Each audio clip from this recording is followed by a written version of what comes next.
everybody, what's up? It's your girl Bondy Blue, and I am back for another review recap of This Is Us. All right, y'all. So Randall was gonna be tap dancing on our nerves this episode. Randall did his research. He kept telling us he did so much research, and he has come to the conclusion that the best thing for Rebecca to do is to go to St. Louis, where she can be a part of a clinical trial. And it says, because he's done his research, that people who are a part of clinical trials while having Alzheimer's or dementia or any form of mental impairment, those people do better when they're in clinical trials than people who are just at home and not in clinical trials, okay? And I'm like, well, how would you know? Like, those people at home aren't really getting tested as much, are they? You know what I'm saying? Either way, he's just got it in his mind that that's the best course of action for Rebecca's memory impairment. He video chats with Kevin and Kate and tells them about it, and they don't want to do that. Like, well, Kevin really doesn't want to do it. Kevin has talked to Rebecca, been around her, and understands where she is in her life right now. She wants to enjoy it. She doesn't want to be away from her family, you know, being poked and prodded all the time. That is not what she wants her last years to be like. And I'm sure she already feels like, I'm already on the back end of my life as it is. Why would I spend time doing something that I don't want to do, you know? So Kevin is in touch with where Rebecca is emotionally and mentally. He doesn't think it's a good idea. He has a premiere happening in LA that week, and Rebecca and Randall and Kate are all supposed to like be around each other to have a conversation. And Kate says that she will support Randall's decision and, you know, kind of help him convince Rebecca that that's what she should do. But ultimately, it is up to Rebecca. Everybody is clear on that except for Randall. So everybody's going to New York for the premiere, right? So now we're gonna go back and see different times where the Pearsons had traveled to New York City. The first time they traveled to New York City was when all the kids were in like middle school, and they're getting ready to get in their car and drive from Philly. That's where everybody lives, right? In Philadelphia? I can't remember. But either way, okay, traveling in a car to New York City, and Rebecca is talking about how her dad always made the trips to New York seem so magical. He always knew the best places to go for dinner, who was going to be performing, who was going to have a show. Like, he just always knew how to make them have a good time in New York. So she's telling this to the kids, and he's hearing it, and he's feeling some type of way because y'all know Jack was in constant competition with the life that Rebecca's father had given her. She was a privileged kid. She came from a wealthy family, and Jack was poor and from the wrong side of the tracks as far as, you know, her dad and her family were really concerned. You know, she went out there and decided to be with him, and they had to just get along with it. But ultimately, they wanted better for their daughter. They wanted the same or more, and really she ended up kind of sort of with less financially. So he always feels some type of way about that, and you can tell like he's a little bit intimidated by the fact that Rebecca's dad was able to give her a much better life than he has been able to give them. Kevin and Randall are fighting in the car on the way up there. When they get there, they get on the subway, and Kevin tries to dance for money because he sees someone on the subway playing a saxophone for money. You know, he always has to be the center of attention. He's an energy suck, to be honest. When Rebecca tries to get off at a certain stop, which she knows is a stop they should be getting off on, Jack tells her, oh no, that's not what the map says. I got it. I know what we're doing. I know where we're going. And she's like, okay. So she sits down. Then they announce over the loud system that they're going to skip the next stop, and she was like, yeah, on the weekends the B train goes to Queens. We're going to Queens. Jack is hell-bent on ignoring Rebecca and any advice she can give him about how to get around in the city. She's been to quite a few times, and he's never even been. So it was kind of obnoxious of him to keep ignoring her and telling her that she wasn't right when it's obvious he was the one that didn't know where they were going. They were walking in the opposite direction of where they needed to be going, and she was like, look, Jack, like, I don't know what you're going through right now, but I know where we're supposed to be going. We're not going in the right direction. I've I've been here before, and it would be really nice if you would act like I know what I'm talking about. He tells her how he's all caught up on how she was talking about her dad and how magical he made the trips to the city. And then she also explains how terrible her dad would act when he couldn't find a parking spot. Now her mom would get drunk and get them kicked out of places because she wanted to get into a fight with a waiter. Like, there are also negatives about those trips, and she doesn't want those trips. She wants them to have their own trips and have their own experiences that are different from the ones that she had. So he needs to stop always feeling the need to compete, because if she wanted that life, if she valued the money over everything, then she wouldn't have married him. So sometimes it's just best to like not try to compete with people's dead daddies. Like, you know, or fathers for that matter, because I don't remember if he's gone at this point when the kids are in middle school. Either way, don't compete with the dad. So they go to the museums that Randall wanted to go to, and they also go and have this really fancy lunch that Kate wanted to have. And the last thing that they were supposed to do was Rebecca's New York thing, which was go to the Met and look at this one specific painting that she really wanted to see. But the kids are tired and complaining, so Jack says, you know what, Rebecca, you go to the Met, see your painting, I'll take care of the kids, we'll all meet up back at the hotel. She runs to the Met. Come to find out they were closing just as she gets there. She goes back to the hotel room with Jack and the kids and tells them that it was closed, and he says he finally knows what he wants to do for his New York City thing.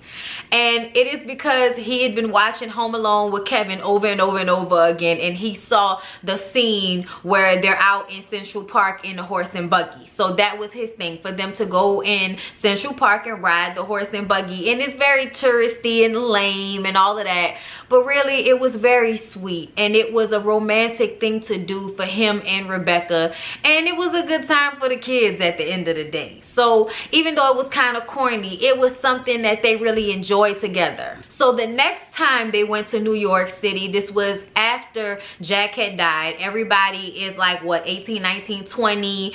You got Beth and Randall together, so we're obviously in college, and Sophie and Kevin are together, and Kate is just getting over the bad breakup with the abusive boyfriend, and she stays back home while everybody else gets into the station wagon and travels up to New York City so that they can see Kevin's showcase, because he's been acting. He has an acting showcase and he's doing his thing. So they go to support him. They watch it. He does really good. His mom is still worried that he was actually on stage smoking a cigarette. He's like, no, Mom, I wasn't really smoking. She was like, okay, well, you did really great. You know what I'm saying? Because she's trying to be supportive, but at the same time, you know, she's the mom. She's always worrying, I swear. Y'all kill us, okay, moms? Y'all kill us. When Kevin asked Randall how he felt about his performance, he was like, oh, it was cool, Kev, like kind of blowing it off, not really caring too much about it. He kind of always has little slick things to say. Kevin's always monologuing, you know, just kind of taking this very serious thing to Kevin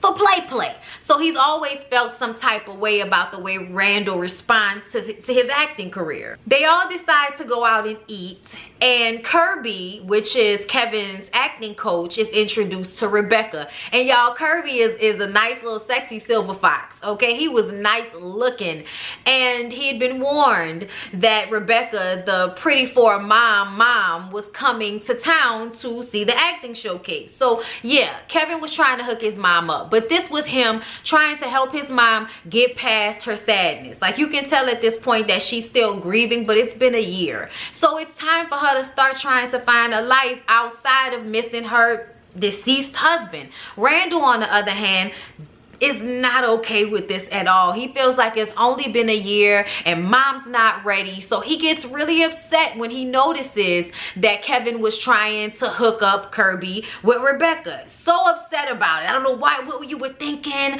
Mom doesn't need that, and you know, you're not around, you're not there. I'm the one that's with her every day, and she's still having a hard time, and she doesn't need to be out on a date with anybody else. And Kevin is like, Randall, she's a grown woman, okay? And she cannot spend the rest of her life crying about dad. That was some real shit to say, and it really mirrored the situation that they're in right now, which is with Randall thinking he knows best because he's always stuck to Rebecca's side, when really sometimes Kevin's way of life, which is to just enjoy it, is the way somebody should be living in that moment. They should just be enjoying their life instead of agonizing and worrying about every little thing. And that's what Randall does, because he's anxiety filled, and Kevin is the exact opposite of that. And right now what Rebecca needs is what Kevin can offer her, which is somebody who will let her just enjoy her life. She actually did spend some time with Kirby. She told the kids that she was going to try to go to the Met that time, and she left them to eat and argue at the table. And Kirby runs into her outside while she's failing miserably to find a taxi, okay? But it was just a dead spot. So he walks with her to the corner, and they just kind of talk, and it's cool. And so she decides to ask him to go with her. So they decide to walk through Central Park, and they're walking and talking and having a good time. And then he sees a horse and buggy, and before she can tell him the story about how Jack and her went on a horse and buggy story, he talks about how lame and touristy it is, which really kind of hurts her feelings. So she decides, instead of continuing on with him, to just go ahead and go back. So that was another time that she didn't make it to the Met. So then we fast forward to present time, and Kevin flies Rebecca into New York City first class, gets her into the Plaza Hotel, beautiful suite, gets all of these dresses pre-prepared for her so that she can look through them in her hotel room and figure which one she wants to wear to the premiere. And then she's like, Kevin, you know, I don't normally do this, but do you think I can walk with you know, down the red carpet? And he was like, Mom, absolutely, of course. You know, it's normally not something that she would want to do. She wouldn't want to be in the limelight. It's Kevin's thing. She doesn't want to take away from her kid. Like, that's Rebecca. But now she just kind of wants to enjoy things. So he says, of course, Mom. So she's trying on all these beautiful dresses and just enjoying herself. And here comes Randall. And Randall wants to talk to Rebecca at lunch that day about going into this trial. And Kevin is like, can we not do that? She's really enjoying her day. Can we just let her have this one good day, Randall, please? And so Randall agrees to let her have this one good day. So they go to the premiere, and Randall is standing in the background looking like Lorenz Tate from the Rain on Me video. And Rebecca and Kevin are just, you know, walking arm in arm and enjoying themselves. And after the premiere, people are, you know, hubnubbing and rubbing elbows. You know how all of the who's who do. So they're all talking, and Kevin gets called away. And this woman who was talking to Rebecca and Randall asked what hotel they're staying at, and she couldn't remember the hotel until Randall was like, Mom, the Plaza, yeah, you know. But it almost seemed like he was happy to see her having a moment where she couldn't remember something, almost as if it validated his worry. So it was like, oh, there it is, she couldn't remember, you know. Was it just me that noticed that look on his face? Either way, when the woman walks away, Rebecca is so embarrassed and upset with herself. She was like, you know, I'll be having such good days, and then I just have this incredibly embarrassing, stupid moment when I can't remember the name of the damn hotel. So she's down on herself, and Randall is like, Mom, you know, don't worry about it. He thinks this is a good time to tell her about the trial, about going to St. Louis and being a part of this clinical trial, and maybe it'll help her. It can save her life. He's done the research, okay? So he's telling her all of this, and Kevin is across the room, and he can see that the tone has changed. So he walks over there, and he's like, what's going on? And she was like, oh, nothing. You know, Randall was just trying to help me, trying to get me to feel positive about the situation. Kevin is upset. Kevin is like, this is not the time. I'm sure he was just looking for an opportunity to try and convince you to do this clinical trial when I asked him not to do that. This is a complete misunderstanding, okay? Even though I understand how Kevin feels, this is not about you, Kevin. It's not about you. And Randall, it's not about you either. You don't have to be right. And I do agree with Kevin when he said, you just don't like the fact that I, for once, know what's best for Mom. And what's best for Mom is for her to enjoy her life and not to be trying to run off to St. Louis to be a part of this clinical trial, or for that matter, do anything that's not her enjoying her life. And she tells them to stop arguing. She goes outside, and they just go back and forth. And then Kevin really punches Randall in the gut when he tells him at the end of the day the reason why Rebecca will get such great healthcare is because of his job, the job that Randall has never taken seriously, because his little job at city council can't pay for Rebecca's hospital bills, can they? And I was like, oh, well, he has a point there. He has a point. Kevin, you ain't had to do your brother like that. And Randall gets upset and walks away. And, you know, of course, you feel a little bad for Randall, because you know Randall is really just trying to do what he thinks is best.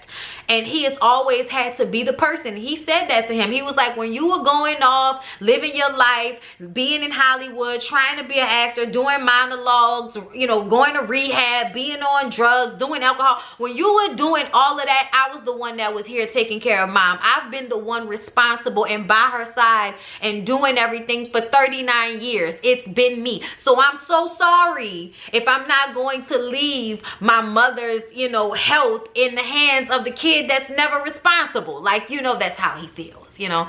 But either way, they run outside looking for Rebecca and she's gone. She texts them and tells them that she's at the Met. She finally, y'all, finally makes it to the Met, and they find her staring at this painting. And she tells them the story about how when she was a little girl and her parents took her to the Met, and she saw this very sophisticated, beautiful woman staring at this painting for hours, And she thought it was something so special and great about this woman being able to stand in the Met and just stare at a painting for hours and hours, that she had the time to do that. And now Rebecca realizes that all the things that she had planned to do in her life, she's running out of time to do them. And it was always like, oh, I'll do it next time, or I'll do it, you know, I'll do it another time. Her life has been a bunch of I'll do it the next time, and now she's running out of next times. So she tells Randall she doesn't want to argue about it. She's not going to St. Louis. She wants to spend whatever time she has left enjoying her life and being with her family, which is what we've been saying this entire review. I feel like Rebecca just want to be herself and enjoy the time that she has left that she can remember, okay? So I understand where she's coming from, and Randall is just not going to take no for an answer. I saw in the previews that even though she told them she doesn't want to do the clinical trial, he thinks that she just, you know, she's just stressed out and it's too much pressure and it's forcing her to make a bad decision. I don't think that's what it is at all. I think Rebecca knows exactly what she wants, but Randall has to be in control. That's a part of his problem. That's always been a part of his problem. It's his need to control things. And at the end of the day, there is no cure for what Rebecca has. So you're not, you know what I'm saying? Like, there's not really a lot that he can do. And he feels like if he would have handled the situation with Jack differently, his dad would still be alive. He told Kevin that he felt like he could have saved their dad and he didn't. So now he's not going to let Kevin get in the way of him trying to save Rebecca.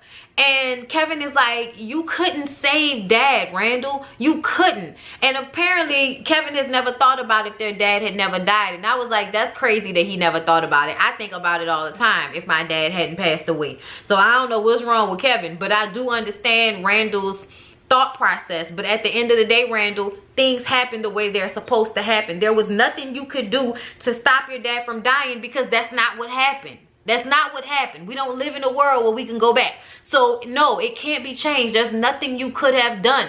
Kevin was absolutely right when he told him that. And it's sad that Randall thinks that there's something he could have done. And he has this memory at the end of the episode. Well, not a memory, but like a dream of when Jack is on the roof about to go back into the house for the dog. And Randall feels like if he would have said, Dad, if you don't come down off the roof right now, I'm going to run into that house after you.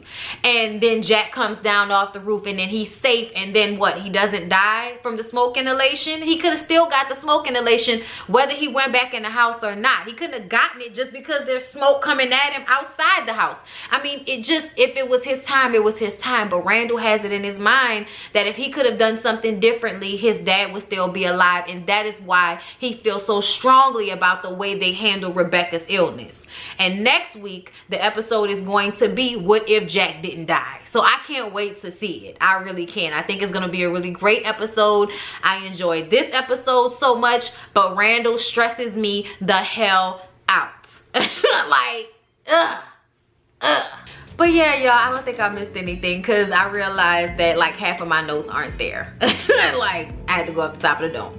Like, comment, subscribe. Love y'all. See you in the next one.